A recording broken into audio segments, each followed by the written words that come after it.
pagi semuanya. Assalamualaikum warahmatullahi wabarakatuh. Halo, gimana nih kabarnya? Semoga sehat selalu, baik-baik aja dan banyak rezeki ya. Amin. Gimana nih bunda-bunda, udah pada bersih-bersih rumah belum?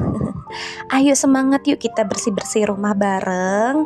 Yang pastinya walaupun kita mager gak mager, kita harus melakukannya setiap hari ya. Semangat. Oh iya, aku mau membagikan sedikit tips yang biasa aku lakukan supaya enggak mager pas merapikan rumah, membersihkan rumah, dan bebenah rumah yang every time bakal kita lakuin sebagai ibu rumah tangga ya.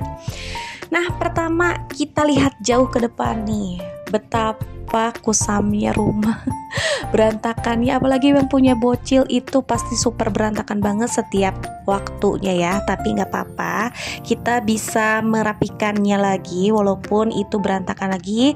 Kita rapikan lagi ya. Kita lihat dulu nih jauh ke depan, apakah berantakan banget, apakah sudah rapi ataupun bagaimana ya. Nah, kalau misalkan kita sudah lihat ke depan, baru deh kita rapikan apa aja yang berantakan ya.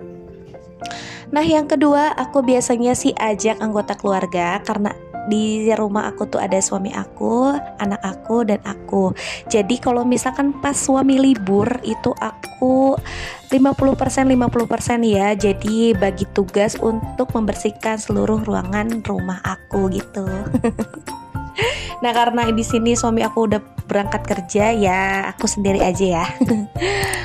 Oke deh, nah yang ketiga, hidupkan suasana rumah dengan menyetel musik gitu. Nah, aku kalau misalkan anak aku lagi tidur sih, aku masih tidur gitu maksudnya, aku tidak menyetel musik ya. Kalau misalkan anak aku sudah bangun, aku kadang-kadang suka menyetel musik untuk membangkitkan suasana rumah ini menjadi lebih semangat dan ceria gitu ya. Oke deh, nih yang ketiga, tips dari aku membersihkan rumah sekalian olahraga. Nah, buat teman-teman yang lagi diet seperti aku, badannya big banget atau super besar seperti aku, ini ajang dimana membersihkan rumah sekalian olahraga ya bun ya. Biar ada waktu untuk badan kita bergerak gitu. Karena kan kalau misalkan olahraga sambil bawa anak itu susah ya. Jadi ya ini adalah ajang dimana kita olahraga sambil membereskan rumah dengan bebersih rumah dan bebenah rumah. Oke deh, semangat ya. Nah, yang kelima tips dari aku adalah buat daftar bersih-bersih. Nah, aku itu suka bikin daftar bersih-bersih. Jadi kalau misalkan menurut aku itu kayak ngelap jendela itu kan kayak aduh males banget, tapi gak apa-apa deh, misalkan kayak 2 minggu sekali aku elap gitu. Terus kalau misalkan ngebersihin kamar mandi itu aku jadwalin seminggu itu 2 kali gitu. Jadi emang bener-bener udah dijadwal, dan aku bagiin jadwal itu, kegiatan bersih-bersih itu dengan suami aku ya. Jadi gak melulu aku terus gitu. Yang bukannya gak ikhlas lah ya, tapi kayak membagi suatu kewajiban dan tanggung jawab aja. Karena di rumah ini kan kalau misalkan kita gak membersihkan rumah, siapa lagi ya kan? Ya bagi orang-orang kaya atau yang berkecukupan mungkin bakal ada ART. Nah, bagi yang aku yang hidupnya sederhana seperti ini, apalagi rumah aku cuma 3 petak doang, ya udahlah ya. Kita lakukan sendiri aja dengan semangat dan ceria. Nah, tips ke-6 dari aku yaitu tips agar tidak malas membersihkan rumah. Jadikan membersihkan rumah sebagai rutinitas setiap harinya, agar dimana rutinitas yang kita kerjakan sebagai ibu rumah tangga kayak bebersih rumah, beberes rumah itu tidak terlalu berat. Karena kalau misalkan kita menunda-nunda itu pasti bakal mager ya ujung-ujungnya, karena kerjaan tuh banyak banget. Kita itu kalau misalkan lihat kerjaan yang banyak banget itu suka mager ya, apalagi kalau kitanya juga emang mageran banget gitu.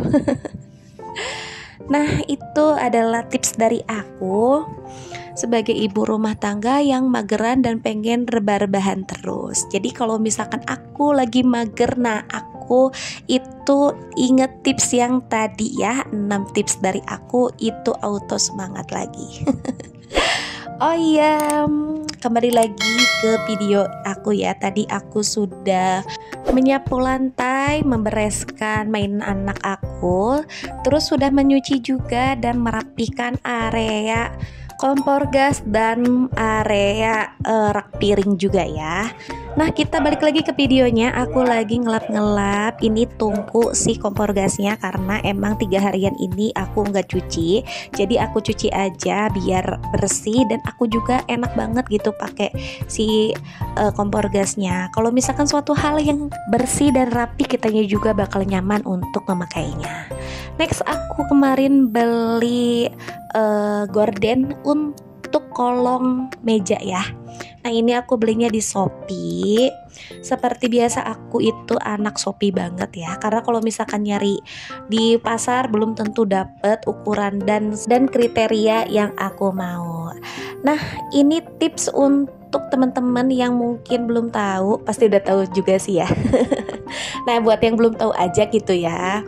Ini tipsnya adalah memasukkan si tali ini ke dalam si gordennya supaya si gordennya itu bisa punya talinya gitu ya. Pertama ini si talinya aku masukkan ke aku tusukkan ke dalam si peniti. Lalu si penitinya aku masukkan ke dalam lubang si gordennya. Nah gitu ya, seperti yang ada di video ini. Pasti bunda-bunda semuanya atau teman-teman semuanya udah paham banget ya. Nah ini membuat yang gak tahu aja gitu ya. Karena kan buat bunda-bunda yang baru nikah atau bunda-bunda yang baru terjun ke dunia peribu rumah tanggaan, mungkin ada gitu ya yang ini gimana sih, gini gimana sih, karena itu real banget. Aku pertama kali jadi ibu rumah tangga serba nggak tahu, serba bingung dan serba gimana sih caranya gitu. Nah ini udah selesai, aku tadi masukkan si peniti ke dalam talinya atau masukkan si talinya ke dalam si gorden yang tadi aku udah lakuin. Kemudian aku langsung aja pasang si gordennya ke kolong mejanya. Yang ini kelihatannya berantakan banget walaupun aku rapi-rapihin, tapi gak tahu kenapa gitu ya, kayak kelihatan kusem gitu, murem gitu, berantakan terus. Jadi aku kasih aja si gordennya biar nggak terlalu kelihatan berantakan. Nah ini jangan salpok sama si bocil, emang nggak bisa diem banget ini. Emang suka loncat-loncat terus. Kalau misalkan apapun yang udah dirapihin suka diberantakin lagi, tapi nggak apa-apa ya, namanya juga anak kecil. Kita harus ngasih tahu pelan-pelan kalau misalkan apa yang dia lakuin itu salah gitu. Tapi ya udahlah ya, mau gimana lagi, dia naik-naik ngambil palu, ya udahlah. Sabar, nanti dia paham sendiri. Kalau udah waktunya, kalau udah umurnya dia paham, kita bakal kasih taunya juga enak ya. Tapi kalau lagi bocil seperti ini, ya mau gimana lagi, kita kasih tahu pelan-pelan. Nah, alhamdulillahirobbil alamin, ini sudah selesai pemasangan gorden kolong mejanya. Nah, seperti ini penampakannya ya. Jadi lebih rapi dan lebih enak dipandang gitu ya. Nah, jadi menurut aku sih ya, ini udah cocok banget dengan pilihan warnanya. Jadi alhamdulillah aku puas banget. Nah ini before-nya sebelum aku pasang si gordennya, dan ini afternya setelah aku pasang. Alhamdulillah aku puas banget. Nah segitu aja teman-teman tips dari aku, semoga ada manfaatnya. Mohon maaf aku tidak sama sekali berniat untuk mengajari teman-teman, hanya berbagi tips aja supaya kita selalu semangat menjalani kehidupan sehari-hari. Nah segitu aja video dari aku, semoga ada manfaatnya ya. Terima kasih, see you next video, bye bye, assalamualaikum.